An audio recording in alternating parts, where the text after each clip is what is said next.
Olá, boa noite. Seja muito bem-vindo ao Jornal do Rio. Vamos aos principais destaques da edição dessa quarta-feira. Você vai ver como está a manifestação contra o contingenciamento de verba da educação.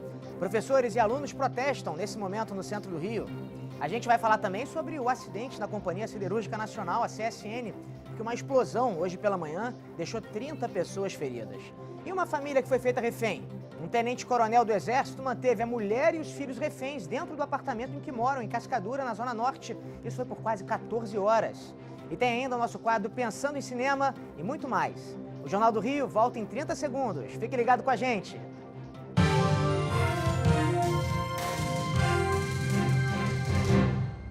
A gente abre essa edição do Jornal do Rio falando, não podia ser de outra coisa, sobre a manifestação de professores e alunos contra o corte de verbas da educação.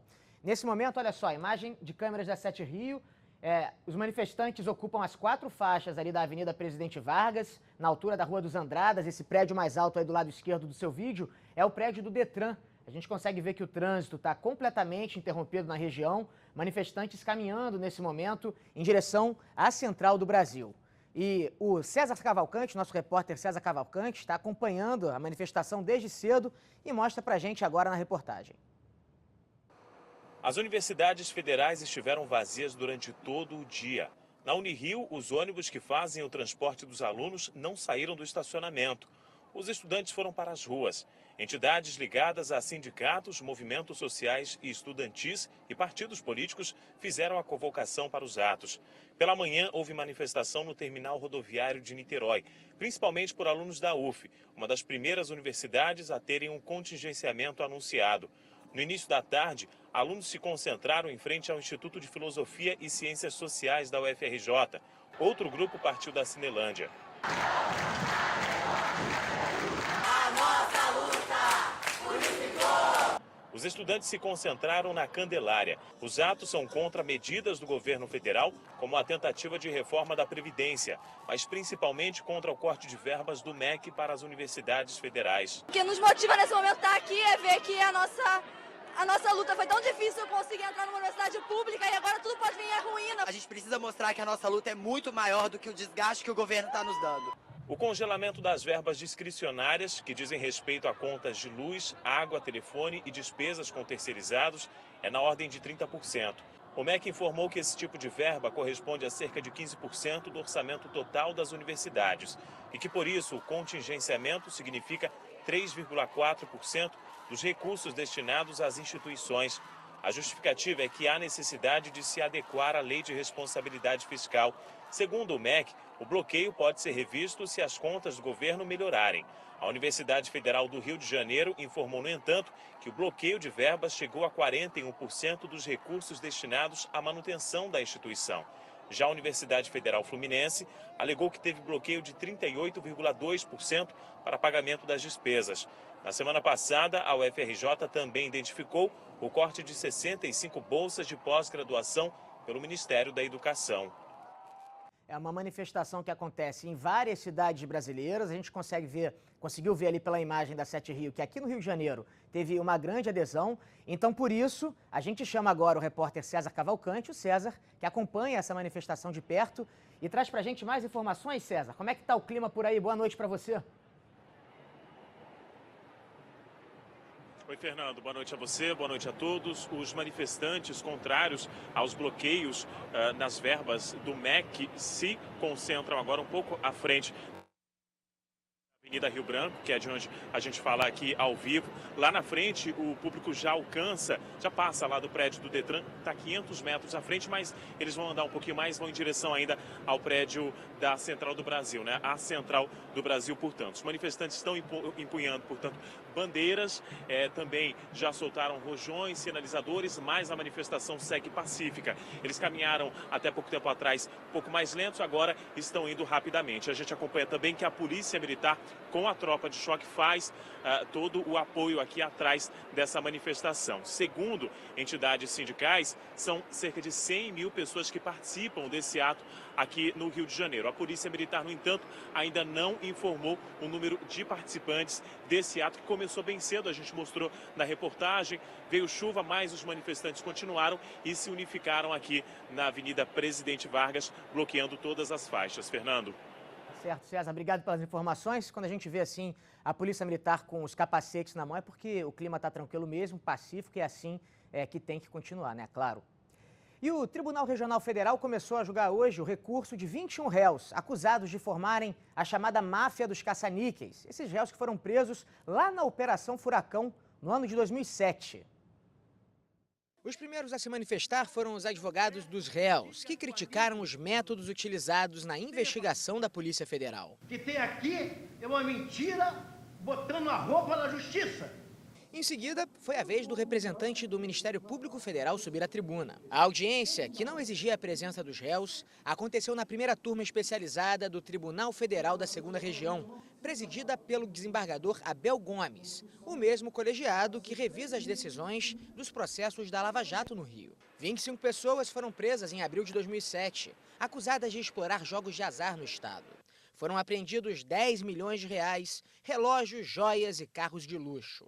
O presidente de honra da Beija-Flor, Anísio Abraão Davi, o Anísio, e o ex-presidente da Liesa, Ailton Guimarães Jorge, o capitão Guimarães, foram condenados em primeira instância a 47 anos de prisão.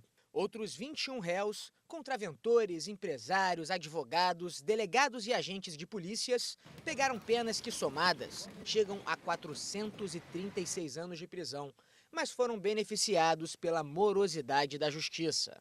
A primeira sentença só saiu em 2012. Em 2016, uma liminar do ministro Marco Aurélio Mello, do Supremo Tribunal Federal, suspendeu o julgamento do recurso. A liminar caiu em abril do ano passado, mas a audiência no TRF só foi agendada para essa quarta, mais de 12 anos depois da operação. Com tanta demora, um dos réus, Antônio Calil, o contraventor turcão, condenado em primeira instância a 47 anos de prisão, faleceu no mês passado, sem que o julgamento fosse concluído. A Operação Furacão também atingiu o judiciário. 2 desembargadores do próprio TRF foram presos, acusados de receberem suborno em troca de decisões judiciais favoráveis aos contraventores. Bem, independente do mérito dessa questão, não é razoável que a Justiça demore 12 anos para julgar um processo. Esse processo ainda, independente da decisão de hoje, ainda cabe recurso no STJ e no STF também. Bem, vamos chamar a Marcele Setúbal. Marcele Setúbal, que está lá no prédio do Tribunal Regional Federal acompanhando o final do julgamento. Marcele, boa noite para você. Em que pé que está o julgamento agora? Olha, Fernanda, a gente está no intervalo agora da primeira turma especializada, mas em seguida o procurador de justiça, o Rogério Nascimento, deve sustentar aí a acusação feita pelo Ministério Público Federal. E aí, logo em seguida, deve ser a vez do voto do relator, o desembargador Abel Gomes, que inclusive é o presidente aqui da primeira turma especializada do Tribunal Regional Federal da 2ª Região. E em seguida, os outros 2 desembargadores que compõem aí essa turma também devem proferir os votos. O Paulo Espírito Santo e também o Ivan Atier. Eles devem decidir, então, dar esse veredito final a respeito dessas condenações. Esse julgamento, Fernando, começou 1h30 da tarde e a expectativa é de que seja encerrado cerca de 8 horas da noite de hoje para ser retomado amanhã. Então, pode ser que esse veredito aí dos desembargadores só seja dado amanhã. Fernando. Tá certo, Marcelo, obrigado pela informação. Se tiver algum resultado, você chama a gente, que a gente volta com você aí direto do TRF. Gente, hora de fazer um rápido intervalo. A seguir a gente fala daquele acidente na CSN, acidente que terminou com 30 pessoas feridas em Volta Redonda, no sul do estado. Depois de 6 anos, a nova Delegacia de Homicídios da Baixada Fluminense finalmente foi inaugurada hoje em Belfor Roxo. Com esse presente para os agentes, veio também aquele desafio de aumentar a taxa de elucidação de mortes na região. A notícia chegou no momento que a Baixada Fluminense apresenta queda nos principais indicadores que envolvem mortes. Os homicídios dolosos, que são aqueles quando há intenção de matar, totalizaram 349 entre janeiro e março deste ano, uma redução de 22% em relação ao mesmo trimestre do ano passado. As estatísticas diminuíram, mas os casos ainda são 30% superiores aos da capital. São 3 mortes por dia, 90 mortos por mês. E as mortes dessas pessoas são com requintes de alta crueldade, em sua grande maioria, com dificuldade para a identificação dos corpos. A nova delegacia de homicídios terá como uma das atribuições aumentar a taxa de elucidação das ocorrências de letalidade violenta, que engloba os homicídios dolosos, autos de resistência, latrocínios e lesões corporais seguidas de morte, e hoje é de 16%. A unidade fica no bairro de Heliópolis, em Belfor Roxo, e conta com uma maior estrutura para os 138 policiais civis, incluindo um novo laboratório de criminalística. Foram investidos mais de 10 milhões de reais na nova sede. A especializada substitui a antiga DHBF, que funcionava de maneira provisória no centro do município. Esperamos que com um novo prédio traga para a gente uma motivação a mais, né? Que já trouxe uma motivação a mais, uma dignidade a mais. Os policiais estão trabalhando mais empenhados, terem salas mais amplas para trabalhar. Vale lembrar que aqui no Jornal do Rio, há 2 semanas, o governador Wilson Witzel anunciou em primeira mão aquele projeto Segurança Presente, que aconteceu na Baixada Fluminense e está precisando mesmo, né, gente? Anunciou também que São Gonçalo vai receber o programa. Ontem foi a vez de Niterói. O secretário executivo do Gabinete de Gestão anunciou que os bairros de São Francisco e Charitas serão beneficiados.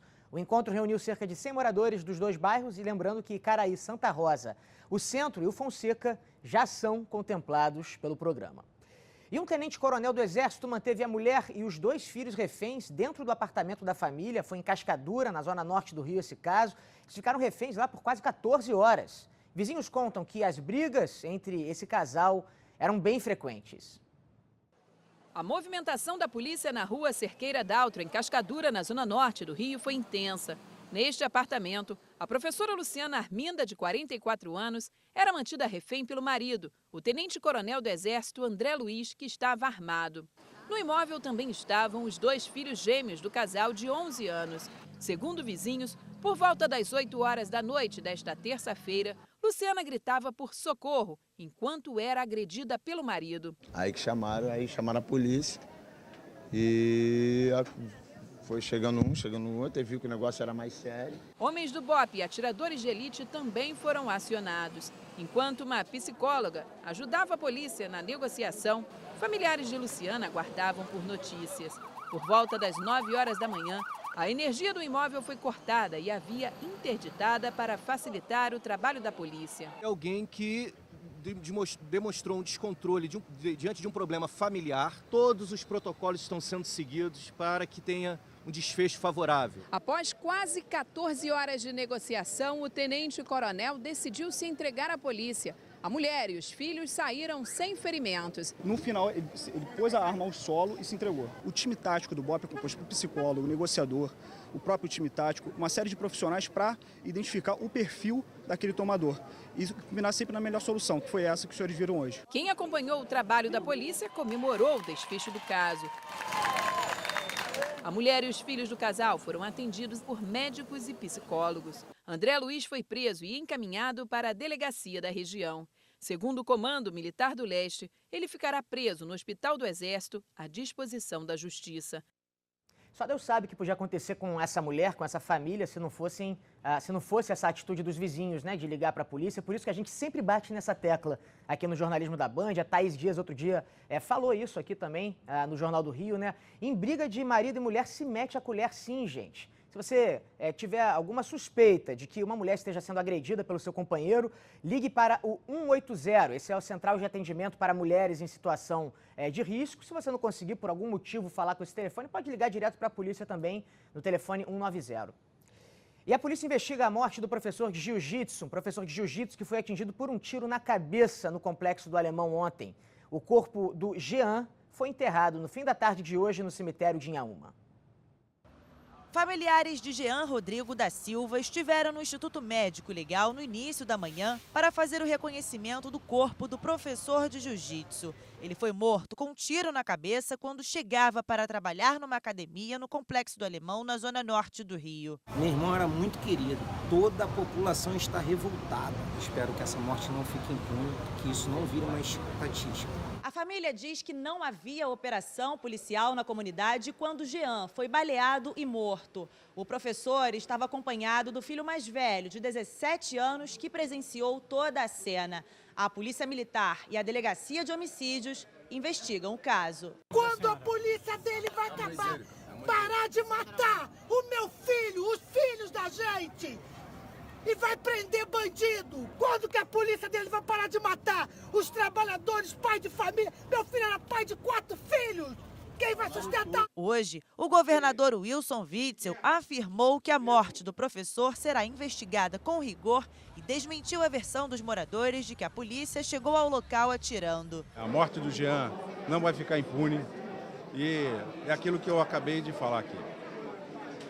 A polícia não chega atirando, a polícia é recebida a bala com armas de guerra e se a polícia não chegar, a facção adversária vai chegar e a guerra vai ser pior ainda. Jean era professor de artes marciais de um projeto social no Alemão e estava se preparando para atuar em várias competições. Ele era casado e deixa 4 filhos. Após a morte do professor, moradores do Complexo do Alemão realizaram um protesto que interditou a estrada Ademar Bebiano, um dos acessos da comunidade. E a Justiça determinou o bloqueio de 193 milhões de reais do ex-governador Sérgio Cabral, da ex-primeira-dama Adriana Anselmo e também do grupo EBX do empresário Ike Batista. A juíza Aline Maria Gomes Massone da Costa, da 4ª Vara de Fazenda Pública Estadual, aceitou o pedido de liminar da Procuradoria-Geral do Estado, que entrou com uma ação de improbidade administrativa. O objetivo dessa liminar, segundo a PGE, era evitar que os réus se desfizessem de bens e garantir dessa forma a devolução de recursos aos cofres públicos. O valor, de acordo com a Procuradoria, corresponde ao triplo do que teria sido movimentado em 2 esquemas de corrupção investigados na Operação Lava Jato. E um acidente na Companhia Siderúrgica Nacional em Volta Redonda assustou moradores nessa manhã. 21 funcionários apresentaram sinais de intoxicação e tiveram que ser levados para o hospital. O acidente ocorreu por volta das 7 da manhã na sede da CSN, em Volta Redonda, no sul fluminense. Um barulho forte lá dentro da CSN, essa fumaçada agora. Fumaça e poeira tóxicas cobriram parte do céu da cidade. Uma explosão alta agora, subindo uma poeira feia mesmo.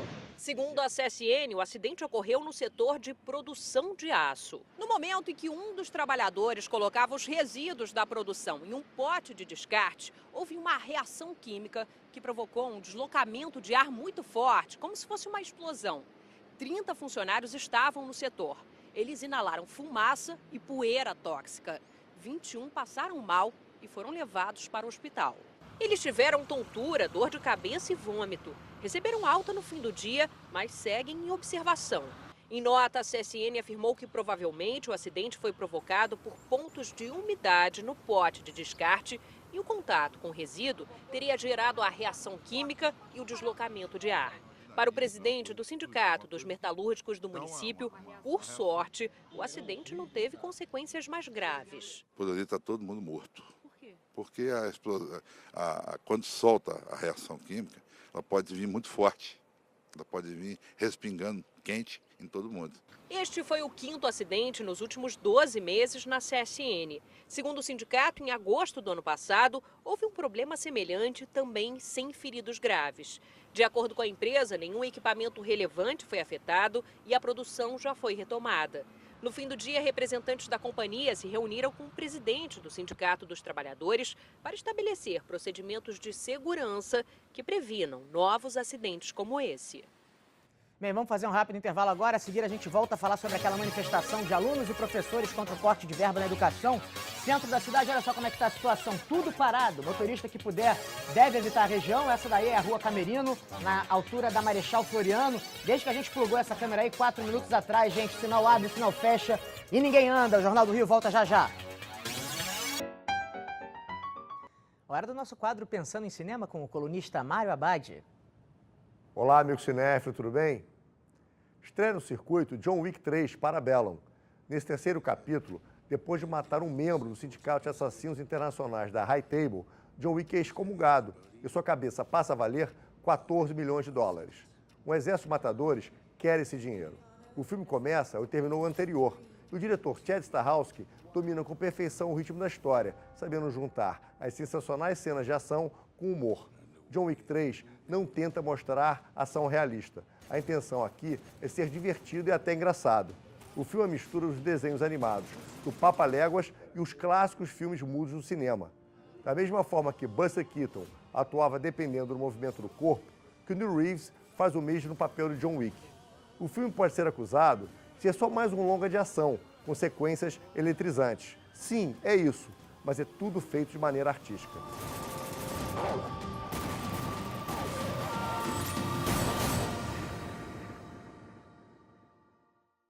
E lembrando, cinema para ser visto dentro do cinema. Da sétima arte para o futebol arte, porque Flamengo e Fluminense entram em campo logo mais, às 9h30, pelos jogos de ida das oitavas de final da Copa do Brasil. O rubro-negro enfrenta o Corinthians fora de casa, já o meu tricolor recebe o Cruzeiro no Maracanã. E agora? Agora a gente vai voltar a chamar o repórter César Cavalcante, César que está acompanhando o protesto contra o contingenciamento de gastos na educação. César, e aí, o manifestante já na altura da Central do Brasil?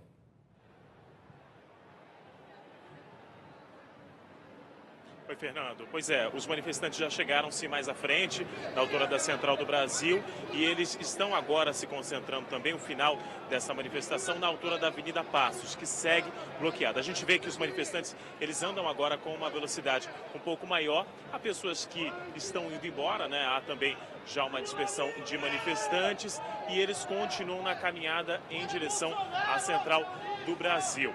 A 1º de março, ela já está totalmente desbloqueada, mas o trânsito está bastante pesado. A rua Uruguaiana também já está desbloqueada, mas esse trecho aqui, daqui para frente, então a gente vê que o trânsito está fechado, as 4 pistas, portanto, da Avenida Presidente Vargas. Aqui a gente consegue observar pessoas de diversas instituições federais, universidades federais, mas também de colégios estaduais, colégios particulares, alunos e também professores que se juntaram nesse ato que começou cedo em vários pontos do Rio de Janeiro, inclusive em Niterói, e acabaram vindo para cá para se concentrar, onde a gente vê o número maior, portanto, de manifestantes. Não tem hora, então, para acabar esse ato, mas o final da passeata é na Central. Fernando.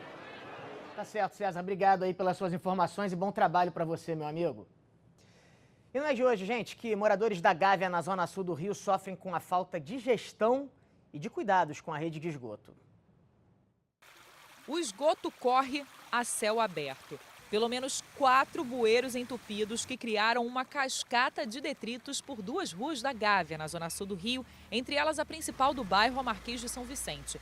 Mas a situação é pior na Travessa Madre Jacinta, onde o esgoto prejudica até o acesso de moradores às casas. Diversos pedidos já foram feitos à SEDAI sem sucesso. Enquanto isso, o esgoto corre sem parar há pelo menos um mês. Eles não têm um diagnóstico, eles falam, olha, está entupido, a tubulação é insuficiente, temos que replanejar, estamos programando para 2020 uma intervenção, mas não, a população cresce, a quantidade de edifícios de moradores aumenta e a rede não suporta mais a quantidade de dejetos que é colocada. O Rio Rainha, que corta a PUC-Rio, universidade que tem um dos acessos pela Travessa Madre Jacinta, já está com a água mais turva e o cheiro característico de esgoto. É uma carga, um volume gigantesco de esgoto. Muitas vezes superior ao que o rio comporta, e claramente o que a gente está observando é que esse rio virou um valão de esgoto a céu aberto. Os moradores afirmam que o problema aqui é crônico e que a SEDAI até aparece para fazer o desentupimento dos bueiros, mas que só isso não é suficiente.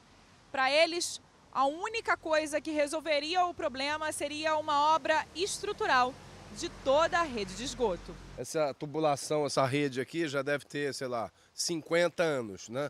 A quantidade de gente que era servida por essa tubulação era muito menor, tinha muito menos moradores, né? Tá obsoleta, né? Eles precisam fazer obra. R$300 mil de PTU, é muito dinheiro e muito desgaste para a gente pagar para não ter nenhum serviço. Isso aqui não é saneamento básico, né? É esgoto a céu aberto, todos os dias.